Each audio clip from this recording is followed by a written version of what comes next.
बिस्मिल्लाहिर्रहमानिर्रहीम। अस्सलाम वालेकुम।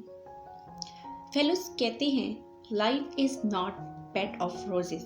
ज़िंदगी फूलों से सजी सेज नहीं है। ज़िंदगी में मुश्किलात आती हैं, बल्कि यूँ कह लें कि मुश्किलात हर वक्त इंसान का पीछा करती रहती हैं और चेहरे बदल बदल कर इंसान के सामने आती रहती हैं। और बाद लोग तो ऐसे भी होते हैं कि इन्हें हर सुबह एक नई मुश्किल को, नई परेशानी को या किसी नए चैलेंज का सामना ज़रूर करना पड़ता है और हम अपनी इन तकलीफ से, परेशानियों से शदीद बेजार आ जाते हैं और राह फरार तलाश करने लगते हैं कि किस तरह से इस सिचुएशन से जान छुड़वा कर कहीं भाग जाए। लेकिन ठहरिए ज़रा और गौर से सुनिए कि ये तमाम मुश्किलात हमारी ज़िंदगी में हमें ही मजबूत बनाने के लिए आती हैं, हमें ही हालात से मुकाबले करने सिखाने आती हैं। जो हर हालात का मुकाबला करके, हर मुश्किल को फेस करके आगे बढ़ने का हौसला अपने अंदर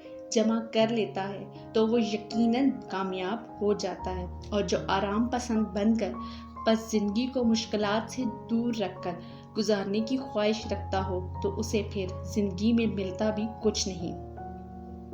फेलोज, ज़िंदगी में आने वाली हर मुश्किल हमारे लिए एक सबक ज़रूर लेकर आती है। अब कुछ लोग इस सबक को अपनी ज़िंदगी में शामिल करके आगे को बढ़ जाते हैं और कुछ इसी सबक से मनफी सोच मुरतब कर लेते हैं। जो पौधे तेज तूफान और आंधी में मजबूती के साथ खड़े रहते हैं वो ही तनावर दरख्त बन जाते हैं। एक मर्तबा एक शख्स जो नौकरी करता था वो हर वक्त परेशान रहता था। उसे कभी किसी मुश्किल का सामना करना पड़ता और कभी किसी मुश्किल का। वो अपनी ज़िंदगी से बेजार आ जाता है। एक दिन इसका एक दोस्त इसे मशवरा देता है कि तुम बहुत परेशान रहते हो, इसलिए तुम्हें फलां जगह जाना चाहिए। वहाँ एक बुजुर्ग रहते हैं, इनके पास तुम्हारी परेशानी का कोई ना कोई हल ज़रूर होगा। तुम्हें एक बार इनके पास ज़रूर जाना चाहिए। बस अब क्या, वो आदमी बहुत खुश हुआ और अगले ही दिन काम से छुट्टी के बाद सीधा उन बुजुर्ग के पास चला गया और उनसे मिलकर उन्हें बताया कि मैं हर वक्त परेशान ही रहता हूँ। कभी घर की तरफ से कोई परेशानी, कभी काम की तरफ से कोई परेशानी, कभी दोस्तों की तरफ से। गर्ज हर तरफ से परेशानियों में घिरा रहता हूँ। आप मेहरबानी करके मुझे इस सब का कोई हल बता दें। इस बुजुर्ग ने मुस्कुराते हुए कहा कि अभी तो काफ़ी देर हो गई है, मैं तुम्हें कल इस मसले का हल बताऊंगा। तुम आज की रात एक काम कर दो, मेरे 100 ऊँट हैं, तुम इन सब को सुला के सो जाना। और वो आदमी ऊँटों के पास सो गया।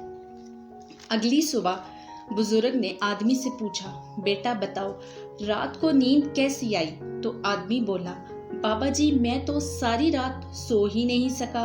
एक तरफ के ऊँटों को सुलाकर दूसरी तरफ को आता तो पहली तरफ से कोई ऊँट खड़ा हो जाता। जब उसको बिठाने के लिए गया तो दूसरी तरफ से कोई ऊँट खड़ा हो जाता। सारी रात यही चलता रहा।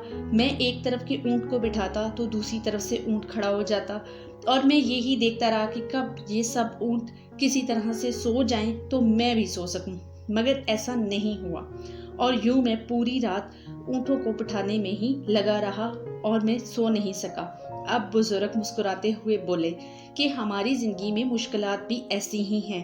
हम एक को हल करते हैं तो कोई दूसरी सामने आ जाती है, इसको भी हल कर लें तो कोई और सामने आ जाती है। अब इस आदमी ने पूछा कि इसका क्या हल है? तो बुजुर्ग ने कहा कि बेटा इसका हल ये है कि हमें इन मुश्किलात के साथ ही जीना आना चाहिए और मुश्किलात के बारे में सोचने की बजाय इसके हल के बारे में सोचना चाहिए और इन सब से सबक हासिल करना चाहिए ताकि वो ज़िंदगी में हमारे काम आ सकें। फेलोज, ज़िंदगी में मुश्किलात आने का मतलब ये नहीं होता कि सब ख़त्म, बल्कि इसका मतलब एक नई शुरुआत होता है। और जो जितनी ज़्यादा मुश्किलात से गुजरता है वो इतना ही मजबूत हो जाता है। क्योंकि याद रखना, सोना हमेशा भट्ठी में तप कर ही कुंदन बनता है। تو آج سے ہی اپنی زندگی میں آنے والی مشکلات کو خوش دلی سے برداشت کرنا سیکھیں، ان کا حل تلاش کریں اور اس سے حاصل ہونے والے سبق کو اپنی زندگی میں شامل کر لیں، اور اپنی مشکلات سے نکلنا چاہتے ہیں تو آج سے ہی اپنی سوچ کو بدل لیں تاکہ آپ بدل سکیں اپنی زندگی کو اور بدل سکیں خود کو. Change yourself.